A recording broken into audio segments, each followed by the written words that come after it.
Hi guys, welcome back to Sports with Mono and Mono with Jim and Steve, and we're both here in the second week of 2020. Steve, welcome. Welcome, everybody. We're about 4 hours away from kickoff for the National Championship of College Football. Yeah, great. Loving it. Can't get a better matchup. I'm back and forth here, I got to tell you. All right. As everybody knows, I'm all in on LSU. But I got to tell you, it's the bet against Clemson. I know you're all in on Clemson and a 29-game win streak to out of the last three national championships. Yep. Yep. But I could see. Listen, I could easily see your point and be persuaded to go the other way. And it's hard to bet against the year that Joe Burrow's had and so forth. But I'm going to stick with my convictions. I haven't done so well in the NFL, so I'm going to stay with my college pick, and I'm staying with Dabo Swinney and the Clemson Tigers. then we'll get to the NFL because I didn't do so good this weekend on my predictions. I don't think a lot of people did. Everybody who had the Ravens they're out. That's true. Well, that was the surprise for me for the weekend. We'll touch base on those games, obviously, and then let's move into some of the head coaching changes in the NFL. Sure. That was a got big actually topic. a lot to talk about as always. So. Yep. But again, 4 hours from kickoff. LSU, this is really a home game for them if you think about it. It's at the Superdome in New Orleans. Yeah, Clemson's used to playing, outside. They've won 2 national championships outside of. I forgot where they both were, but. One I think was in Glendale. I can't remember. Right. The venues, if you will. But I'm telling you, I'm torn. I really am. I mean, but at the end of the day, I got to go with my gut. I'm going to stick with LSU. The line's dropped to 5.5.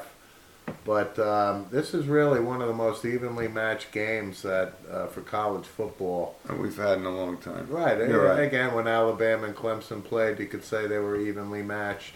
But I'm really looking forward to this game.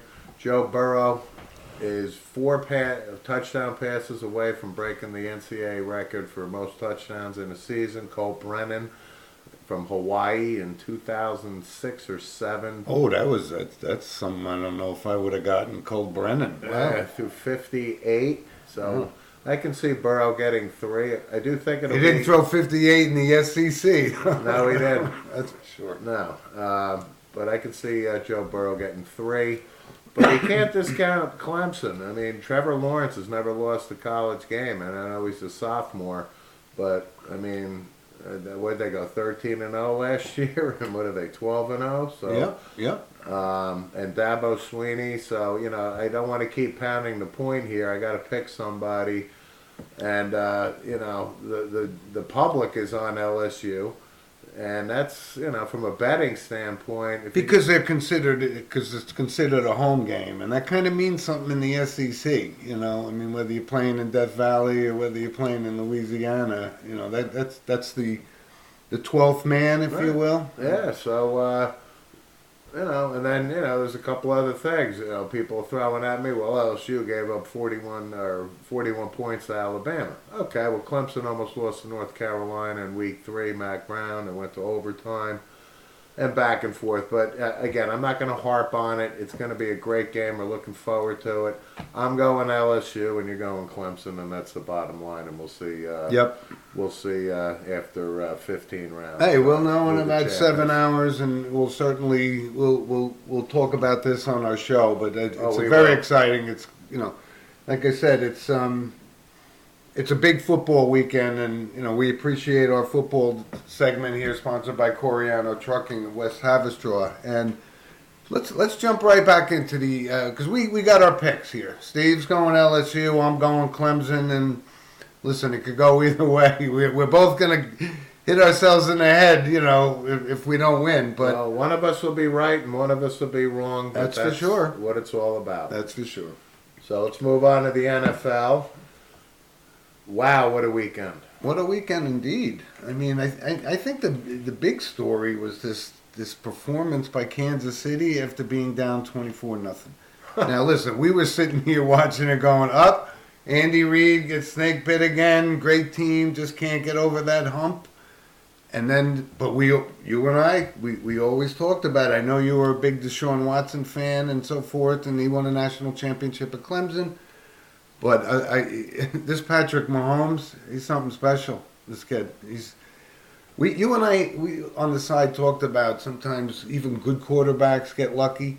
He has this innate ability to be just throwing off balance under these big defensive linemen's arms, but it always happens. It's no longer just that he's lucky. I mean, it seems like he knows what he's doing. No, he very well may be the most athletic quarterback in the NFL I think I've ever seen. And even his MVP season last year, you saw passes where he threw left-handed. You saw passes where he was like playing a point guard in basketball, where standing on his head. He's looking the other way and would throw it this way. He can throw it sidearm. He can throw it underhanded. He's hard to catch. He's hard to catch. He can run. So you tip your hat here, but I don't know what to say about Houston. So what comes to mind as far as comebacks in the NFL, the two that I could think of is got to be the Bills. Well, it's the Music City Miracle, of course, the Bills and the Tennessee Titans. And then the other one was the San Diego Chargers and the Miami Dolphins, the Kellen Winslow game. Carry me off the field game? The carry me off the field game. Right. Yep. I think it was probably 21-0 or something, San Diego at that point.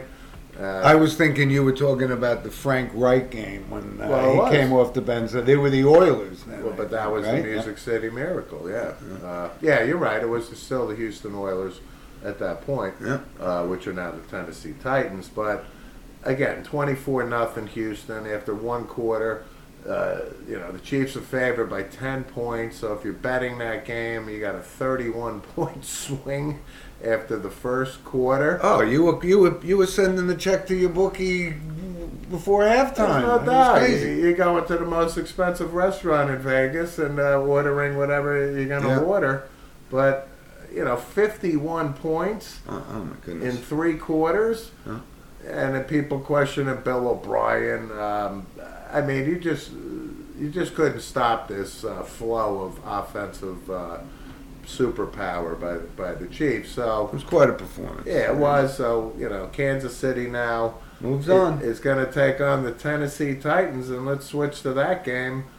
You and I were both in on Baltimore. In fact, Baltimore was my Super Bowl pick to at least get there. I thought when New England got knocked out, that was a clear path for Baltimore to go to the Super Bowl. But you and I mean, we got to talk about this Ryan Tannehill. I mean, is this his year, or is it a Jared Goff year where he has this great year, gets to the big game, and then? No, it's not Jared. It's not Ryan Tannehill. Ryan Tannehill has just been taking snaps and handing it off to number 22. Who had just made NFL history. Derrick Henry is the first running back in the history of the NFL to have 3 consecutive 180-plus yard games. Yep. And when you watch this kid, and we talked about it last week, he's a freight train. And he is just, he's Superman right now. So are they one-dimensional? Sort of. Ryan Tannehill's not throwing for a lot of yards. He threw 2 touchdown passes. Yeah, but they're not. He's not throwing 80-yard bombs, and he's not throwing it all over the field because he doesn't have to. He's being a game manager. Don't turn the ball over, and yep, I agree with you. The Titans' defense has been rock solid as well. It's the old thing. It's not. Titans don't go as Tannehill goes. They go as Henry goes, and I agree with you 100%. And that statistic. Considering all the running backs in NFL history, him to have 3 180-plus yard games in a row that's noteworthy. It certainly is. Quite noteworthy. Yep. And again, so Baltimore, Lamar Jackson throws for over 300 yards in his first quarterback to pass for 300 and rush for 100 yards. But at the end of the day, the Titans shut it down in the red zone. And, Tennessee comes into Baltimore and knocks off the favorite. So, I mean, I had Baltimore. And so did I. So did I. After the Patriots got and knocked I out. took the Texans with the points. I still thought Kansas City would win the game after the first quarter. Did I think they were going to win the game? Not necessarily. But these two advance, and now we got to cover the 49ers and Vikings. What were your thoughts on that game? Well, you know what? That was probably, to me, the least competitive game, right? I mean, the Vikings didn't seem to be in it at all, and you know what? We talked about this too. We don't get to see the San Francisco 49ers like we do the Giants and Jets because we're on the opposite coast, but they're a good football team. Their defense, especially their defense. Oh, and this Bosa, you hit that right on the head. Did I think he was going to be kind of like his brother, who, to me, hasn't overly impressed with the Chargers, but this kid, Nick Bosa, he is a stud player, and I like their chances. They blew Minnesota off the field. They were never in the game for 2 minutes. Dalvin Cook had, what, 18 yards. 18 yards. So you got to tip your hat to Kyle Shanahan and John Lynch. John Lynch is. John we kind of laughed at this this in the cupboard. Yeah, you and I talked about this. We were never big proponents of taking ball players or somebody out of the booth, because they can comment games. We saw the Matt Millen experiment go bust and so forth. But hey, John Lynch, 2 thumbs up. Right. And the other guy is Mike Mayock right now, who came out of the booth, who is, still only a year into the job. But John Lynch really has set the bar very high. Yeah. You got to credit San Francisco all around. Defense, their rushing game, it's not spectacular, but they kind of have a 3-headed monster and the offensive line, and it gets back to John Lynch. I remember when they drafted Matt McGlinchey out of Notre Dame, right tackle. He's a beast. He's been there. He's been there for a while. Yeah, they got kind of no-name receivers for the most part, and Garoppolo wasn't exactly, Roger Staubach or Terry Bradshaw or Joe Cool or throw out an all-time great, but. He didn't have to be. He didn't have to be, but some of the passes that he made, everything was just falling San Francisco's way. So, they're going to host the Green Bay Packers next week. You got to like San Francisco's chances to get to the Super Bowl. And now we shift gears to, the latest game, which was last night, was Seattle Green Bay. What are your thoughts on that one? Well, my thoughts are I don't bet against Russell Wilson, and but I think I kind of underestimated the Green Bay Packers, and I know this is Aaron Rodgers' 8th championship game. Yeah, that's something. And I don't know why I dismissed him, but I just thought Russell Wilson was the big time game, for him, and he's going to show people. And listen, he didn't disappoint. He just got eaten alive, near the end of the game. And the Packers and this Devontae Adams. He's got the most touchdown catches in the past 3 years of anybody in the league. Well, he's got Rodgers throwing to him, but he's really been under the radar. I'm telling you, he's under the radar. I underestimated how good he was. Well, he's really not impressed. on the radar anymore. That's no, for sure. He's not. But he's a bona fide number 1 wide receiver. They got a rookie head coach, Matt LaFleur, who came over from Sean McVay's staff. Right. And Green Bay now goes to San Francisco. And if we have to peg, the Final Four here, I'm going to go with the 49ers. I think it's a tall task for Green Bay to go to San Francisco and win. I wouldn't be surprised if they do, but if I got to pick one of the two, I'm going to take my chances with San Francisco at home.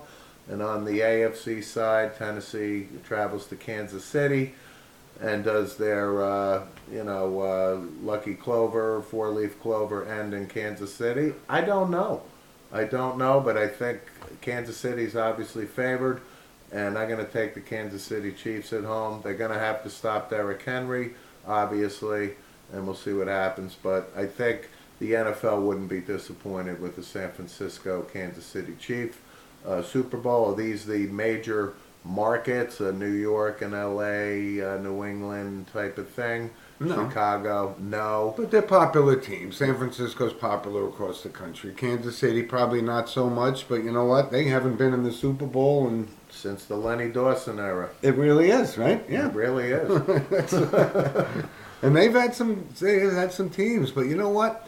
maybe this is the year, and I'm going to stick, and I'm going to say, you know what, maybe Andy Reid finally does get his just due and makes the Super Bowl. So I don't think they're going to have much of a problem winning the game. It could be another high scoring affair because you got Henry on the other side, and then you got Mahomes for Kansas City. I'm going to go with the Chiefs, and I think. You know what? I could hit myself in the head because it sounds like I'm betting against the Packers time and time again. But going on the road, I agree with you, Steve. It's a tall task, and San Francisco's at home. They got a lot of good talent on it. I'm going to go with San Francisco also, but shame on me and this is no knock on Mr. Rogers at all. Not at all. Not at all. Not at all. But I do. I think the 49ers and the Chiefs are, of the four remaining, I gotta put stock in them, and I'm gonna pick those two. But it's one of those games you're going to go, wait a minute. teams. So you decided to go with San Francisco, and I'm saying, Rodgers has been there before. He's done that. He's going to the Hall of Fame, and we're putting our chips on Garoppolo. I think Garoppolo is just a piece of a team that has a lot more talent across the board. That's why I'm going with it. I'm not pitting Aaron Rodgers against Garoppolo in a big game. I'm basing this on the team, and that's where I'm going. I'll say again, to my point, San Francisco's strength is in their defense, but their offense is don't discount the offense. They got a three-headed monster at running back, and we'll see what happens. Yep. So, but you got to credit Tennessee. Mike Vrabel, you're going to hear good things from Tennessee going forward. So Yeah, we talked about that. We really like that guy. I mean, he's got three rings, I think, for the Patriots. yeah, Awesome. Good story. And Right. listen, I'm happy for Tannehill. We never knocked him, he's but not a bad guy at he all. was in a bad system in Miami, I guess. And again, we talked about him. He was basically a wide receiver in college. In his senior year, I think he switched to quarterback. Number one draft pick by the Dolphins. Just didn't have enough supporting cast. They had a couple. Adam Gase got him to 10-6, whatever. 1 year. Yeah. But they're not the Miami Dolphins of what we The Shula era, of the Shula era. I agree with you. I'm rooting for Tannehill. I wouldn't be disappointed if Tennessee makes it. We're NFC guys here by, just the way our upbringing is. So we'll see what happens. So on the NFL, too, there was some news yesterday and this morning on the Hall of Fame. Yeah, this wasn't the traditional. What was this thing? Well, this is like I know they call it the centennial thing, right, or whatever. But this has never happened before, and This is like the Veterans Committee in baseball now, where they're going to name 15 guys basically to the Hall of Fame that really have been shunned or didn't get on the fence kind of guys. Oh my possibly. We talked about this possibility because this is the 150th year of the NFL. Right. So I'm at the dinner on Saturday night watching the game, and then what comes across? Bill Cowher has been elected to the Hall of Fame. Okay. Bill Cowher? I know. Well, he's in the media. We get Bill that. Cowher. All right, but also Jimmy Johnson was elected too. Well, wasn't he? Jimmy Johnson deserves to be in the Hall of All right, Fame. he's got and I was 3 gonna Super get to Bowls. that. He's got 2. But I Bill see where Cowher. you're coming with this and saying, okay, 1 Super Bowl does not a Hall of Fame coach make, when right? does Tom Flores of the Oakland Raiders Who's get got in? 2, right? Yeah, that's a good point. That's a good point. Give me a break here. But it's strictly because he's in the media and it's his pals are voting for this. But, Why? Because after a press Because he's a good guy. when it was a press conference after Pittsburgh, it was a debacle. What he's famous for is famous line. I'm not knocking Bill Cowher. He got the Steelers to the playoffs 10 out of 15 years, wins a Super Bowl. Okay. What else? He was an NFL player. I think he played for the Cleveland Browns. He I was think the Bengals. I think it was Bengals. the Browns.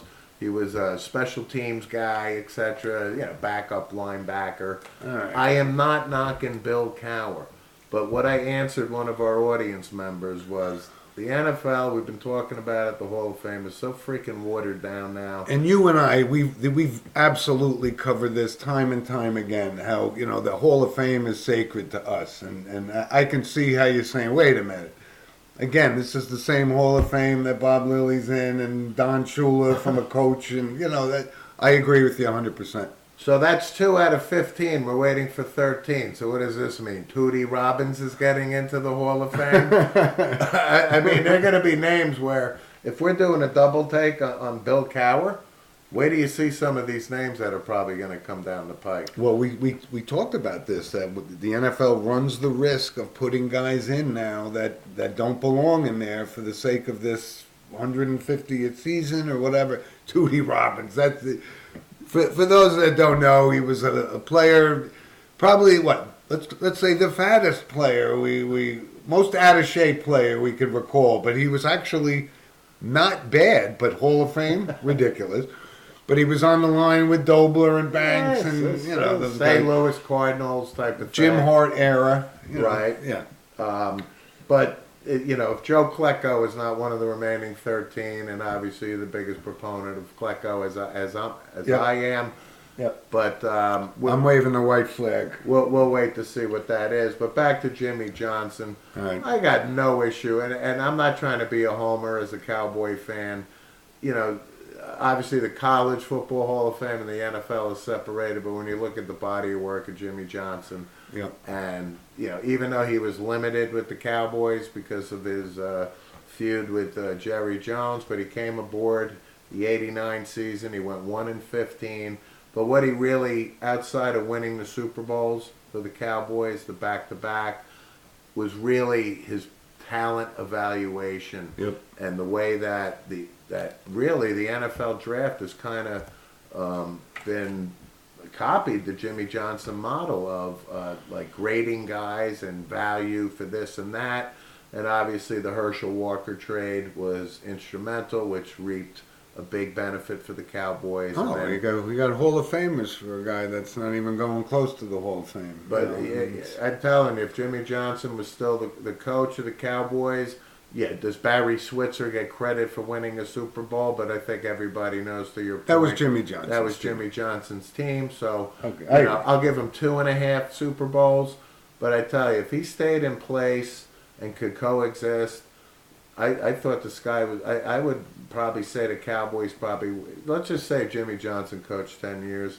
I would easily say they would have won 4, maybe 5, because they would have had Aikman, Emmett, Irvin, and Yeah. that core would have really been entrenched. For, And this is interesting you brought this up, and just to validate our unbiasedness, when we talk about stuff, I don't like Jimmy Johnson. I don't like him personally. I didn't like his methodology at Miami, but it yielded results.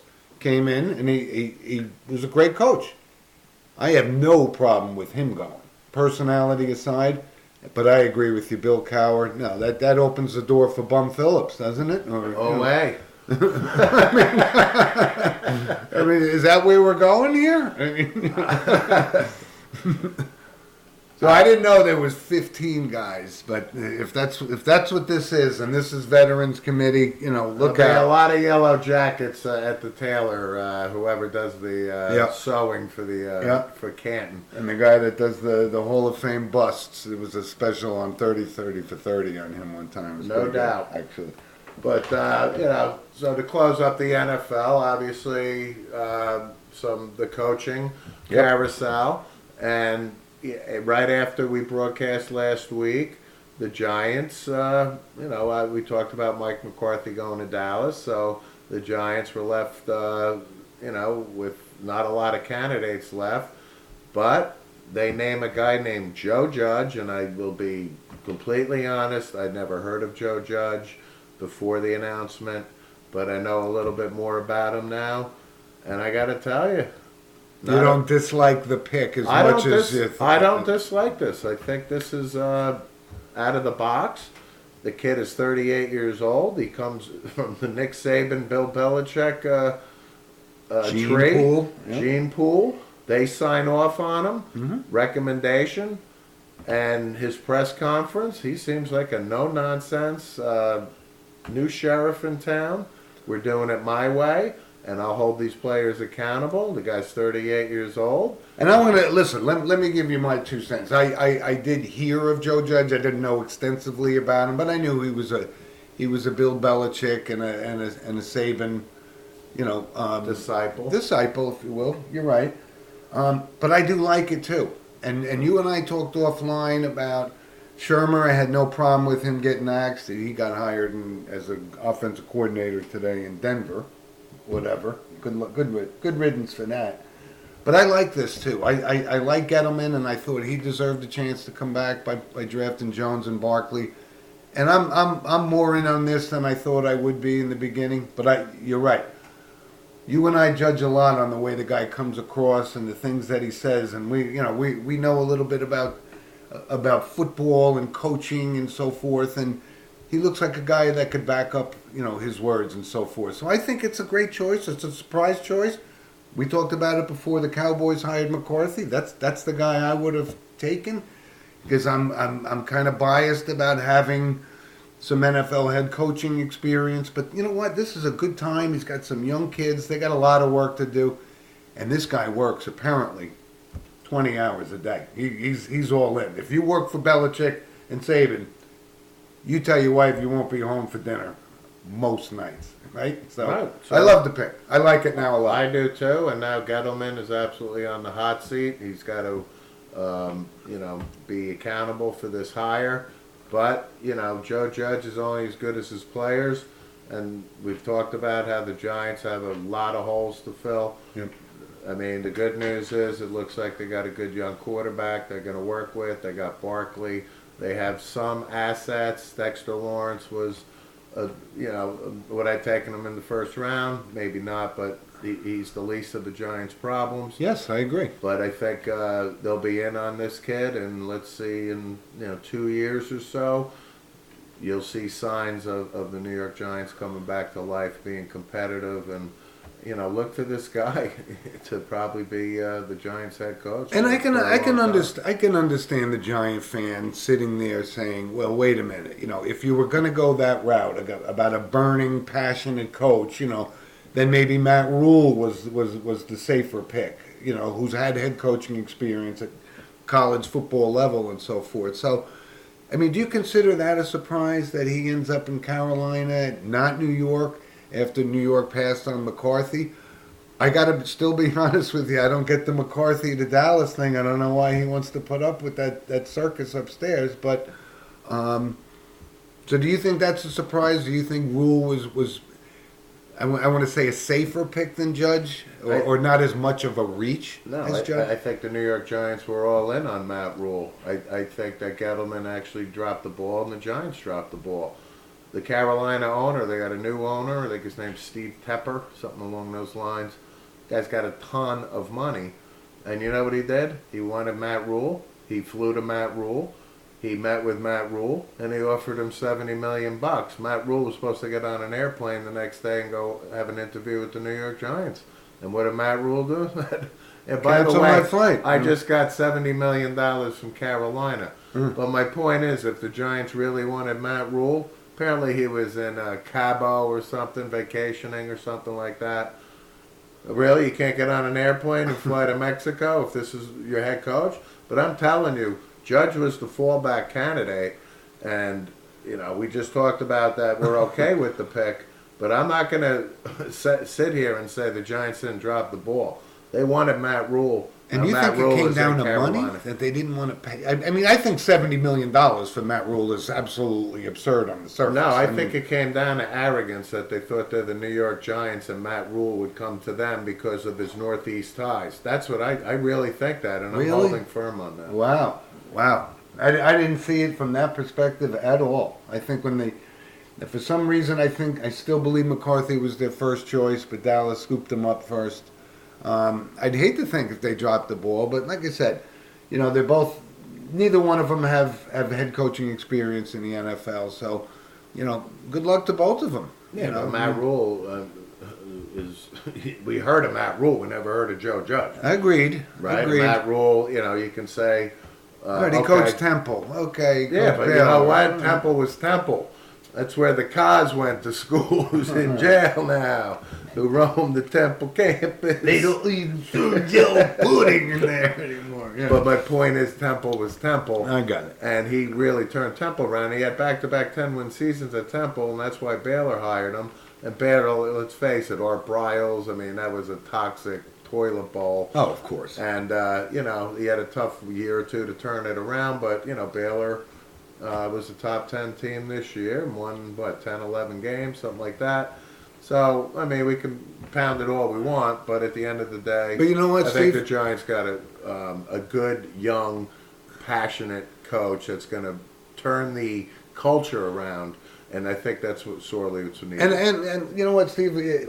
What I like about this, and this kind of it's a trend, right? They're not doing this recycling of these old guys like Chan Gailey and so forth, like we talked about, right? These are the young kids, the guys that never had a shot. The Cleveland Browns hired Kevin Stefanski today. Right, I was You know. going to get to that one too. So Right, so he's in the same mold as with Judge and with Rule, you know. sure. I mean, does it get? They can't do any worse than Freddie Kitchens. Yeah, that was his experiment gone wrong. Yeah. Could you imagine if the New York Giants hired Freddie Kitchens, who was available? Right. I mean, but to your point, I like that trend of the young exactly. coach. What are they going to go after Charlie Weiss or something? You know, like all these old Yeah. blowhards that Right. are 60, 62 years old that are mediocre, Right. 500 records. The Bill Callahan's guys, you know, good coordinators and so Right. forth, and the experience of this certainly would help these young coaches, and hopefully they staff their coaching staffs with some experience. But you're right. I that's why I was so hell bent on thinking the Cowboys were going to go for a Lincoln Riley, somebody young, energetic. But I just never saw the college connection for the Cowboys. I just don't think it translates because it's the Dallas Cowboys and it's 25 years. I just never put stock in that. all right. And again, I said this last week, you know, when McCarthy interviewed, I thought there was less than a 10% chance. But listen, Mike McCarthy wants to be the coach of the Dallas Cowboys. He thinks he's got the foundation. We'll see on the circus upstairs. But I got to tell you, I think I said this last week. I think Stephen Jones slowly but surely is taking over. The old man, slowly but surely, is going to be sent to, He's going to his reluctantly. ranch. He's going kicking and screaming. It's Oh, he his will, team. no doubt. But I just think Stephen Jones has more influence and is more of a stable influence. Do you? I I've do. been wondering about that. Listen, the reason I say that is because he talked him out of drafting Johnny Manziel. That's enough. That's enough Yeah. for me. I to, got you. I to got give you. him some credibility. I So got you. that pretty much wraps up the NFL. We will obviously touch base on the championship games next weekend. Yep. And we'll talk about the results of the college football playoff, yeah. which is big game tonight. big game. So Probably kicks off about 8:30 Eastern time. yeah, right. probably. But let's switch gears. So back to Major League Baseball that we haven't talked about in it's several weeks since probably the end of the World Series. Since actually, Well, we I talked think- on the Garrett Cole. Yeah, I thing, was just but, going to you know. say it, but that's probably 3 weeks out. But big news, and is it big? Well, we said a while. I said this a month ago. I Yep. said, you think they're investigating Houston? The hammer's going to come down. And this Major League Baseball segment, of course, is sponsored by Lynch Motors, one of our loyal sponsors. Thanks, Mike Lynch, for your support and sponsorship. Yep, from Manchester, Connecticut. From Manchester, Connecticut. But the hammer, Came down. it came down hard on the Houston Astros. So for our fans who really, maybe not have been following it as intently, but, quote unquote cheating. And we'll preface it by saying we're not naive. The sign stealing, the competitive advantage, It's as especially old in as the Major game League itself. Baseball, is as old as itself, right? Yep. From binoculars to, Right. everything to Morse code or whatever you wanted to, Whatever worked. whatever worked back in the day. But you know what? The Houston Astros won the World Series in 2007, and throughout the regular season and into the World Series, it has now been proven that they had this system in place where, listen, it's a competitive advantage. And is it Pete Rose betting on the Cincinnati Reds to No, beat it's not. the L.A. Dodgers on a Tuesday Having night? Tony Soprano in the locker room? No, it's nothing anywhere near like that. Right, but Major League Baseball All right. comes down on A.J. Lynch and the GM, Jeff Lutno, and I'll give Houston Astros credit. They just said, okay, here's They the fired them penalty. both. You're gone, and you're gone, and they're going to start clean, and they're going to take their medicine. I don't know what that means if their championship is tarnished. That's for the for the fan, I guess, and for us to determine that. And we're talking about, Hinch and the GM both getting suspended for a year. That was one thing. Yep. Right? They lost their first and second round picks for the next 2 years, Yeah. fined $5 million. Yep. So they really came down on these guys. And I just want to talk about this, Steve, because I thought about it, and I guess we knew from a public relations perspective that the Major League Baseball was going to bring the hammer down and bring it down hard.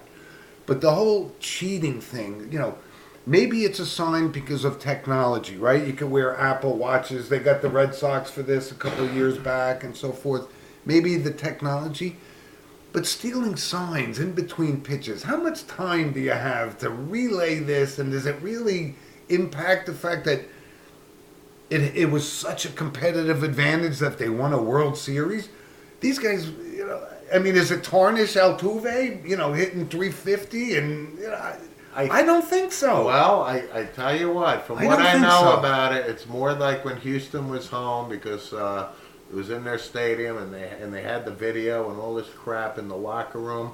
But yeah, in between innings, they went in and they could see it. So when Altuve, who's a really good hitter, bats 350, I get all that.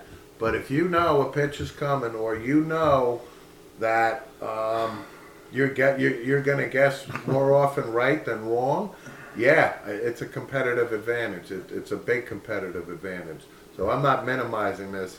I think the penalty is fits the crime. Fits the crime. Do you? Okay. And you know what? And Alex Cora of the Boston Red Sox is on the staff of the Houston Astros. He is not going to be penalized for 2017, but what's next is the Boston Red Sox have now been accused of 2018 doing the same type of crap. So this story isn't over. Alex Cora is going to get he's going to get his hand on the stove. Now I don't know if he's going to get a year's suspension or something, but this story's not over. Watch for the Red Sox. And Beltran, he's got fingerprints on the glass well, they're too. saying the players are not going to be, so Beltran, I guess, finished his career in 2017. So as far as I know right now, none of the players are going to be penalized, but the story's not over. Boston Nation, be prepared. Alex Cora is going to get in trouble. But I think it's got to be. Listen, and I'm not knocking Alex Cora. I know. I'm not. I like him. The as guy, a manager. they won a ton of baseball games, won the World Series. Yep. However, the story's not over. We'll see what depth this translates. But the whole thing is now like every single thing, associated with what the Houston Astros did because somebody's banging on a garbage can, to me is so ludicrous. I think the penalty was extremely harsh. I don't have a problem with them suspending Hinch and the GM, but it cost them their job, and there's got to be more people involved. It's like if it was just Oswald, then only Oswald knew it, right? Yep. If it was a conspiracy, more than one person knew about it, and it's never been proven either way.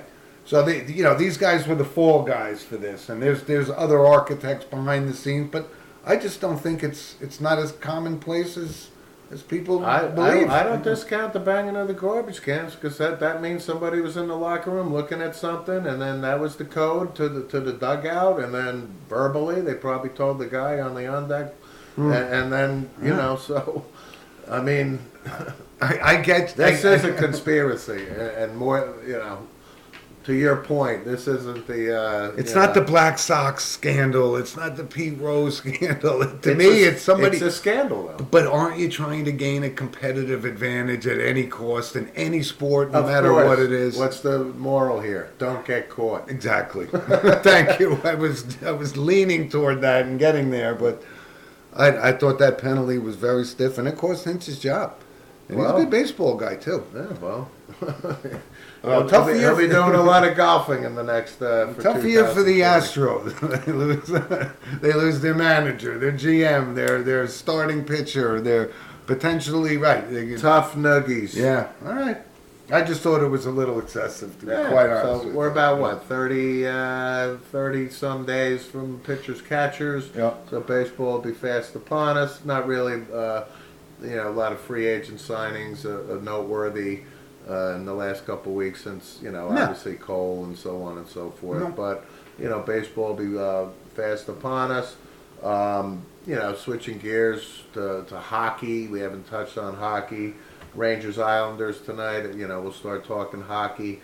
You know what? The New York Rangers are 21-19-4 right now.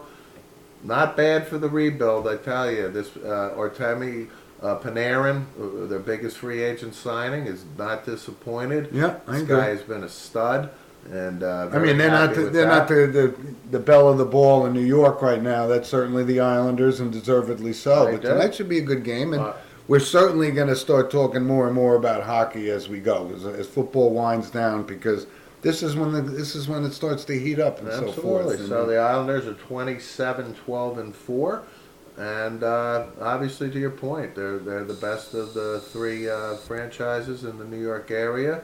Devils fired their coach a couple weeks back. Fired their GM today. Okay. Ray Shero. Ray Shero got canned, so they're cleaning house. They're cleaning house. So the Devils are in rebuild mode. And like I said, we'll talk about hockey more as the coming weeks come in the winter. And we got a lot of other stuff. When we talk about that, we'll talk more about the NBA and basketball in general. But you and I have a fondness for college basketball, and let's talk about it next week. But this Roy Williams and some of the kind of statements he's made, this is North Carolina basketball. It just seems a little unusual for me, for him to take this approach. And some people say, okay, well, he didn't have a great recruiting year. Well, why not? I mean, Duke does. Kentucky does. The one and dones, they come and go. You got to replenish the cupboard. I don't know why he's singling these kids out. I get it. It's not the first time North Carolina, when Dean Smith obviously retired, passed away, the Bill Guttrith era, Matt Doherty, they had a bad period until they could get Roy Williams. But I'm not defending Roy Williams. That's a valid point you make. But a lot of the young kids, they go to the NBA. Their best players is kid Cole Anthony. He got hurt. Carolina's free falling right now. I think they're 8-8. Clemson comes in on the weekend. Yeah. Never ever has won at North Carolina in 59 games. I think it was something like that. I mean, and they're suffering their worst home loss, of all time. I mean, the wheels have just come off because there's no talent there. Yeah, but Roy Williams, I think what he's doing is putting the blame on himself and trying to shield his players. So, listen, I'm sure Carolina will bounce back next year. I'm sure they'll have a great recruiting class. It's North Carolina. I agree. But right now, I watched the game on the weekend, Kansas-Baylor. Watch out for Baylor. Baylor is about 13-14-1 right now, and they really stuck it to Kansas at Kansas. Well, it's like the hot potato. Nobody wants to be number one because then you got the target on your back. And that's right. So right now Gonzaga's number one, but it's been back and forth for weeks now. The most different number one teams in college basketball in history for Kansas, Louisville, Michigan State, Gonzaga, Kentucky. I think was number one for a week or so. Yeah, they all had a bite at the apple. So we'll see. March Madness. Couple months out.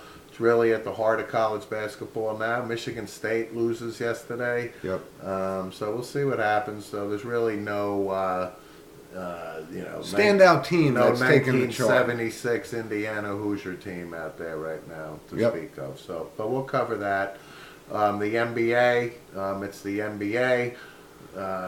Zion is apparently on his way back soon. The Memphis Grizzlies, or the Pelicans, excuse me, came in recently. They made the big trade with the Lakers. They do have a hell of a lot of young talent. This Lonzo Ball is actually playing well. Oh God, don't even say Brandon that. Ingram. They got a good nucleus of talent. So, we'll cover the NBA. Well, it's a case of whether or not like Zion comes through and could make, because the Brandon Ingrams and these guys, these are B players, right? They got a lot of B players. Yeah. And maybe they could become really, really good players if they have a foundation. But that's putting a lot on the shoulders of Zion Williamson. I mean, he's a young kid. Yeah, I mean, nothing's, Zion has been hurt all year. I mean, we're not expecting really much of him. He just needs to get through a year healthy. And, his sophomore year in the NBA will really, be telling as to what his talent level is. Yeah, he's missed the whole season. But the other NBA story was, I guess Westbrook went back to Oklahoma City. Kevin Durant tweets that, listen, I'm the best player in Oklahoma. This is nonsense for me and you, but our audience, obviously, we got NBA fans out there. I would decipher it this way. I think Kevin Durant is the better player overall, but I think Russell Westbrook is probably the best player in Oklahoma City history because of his tenure there, etc. So we'll leave it at that. Yeah.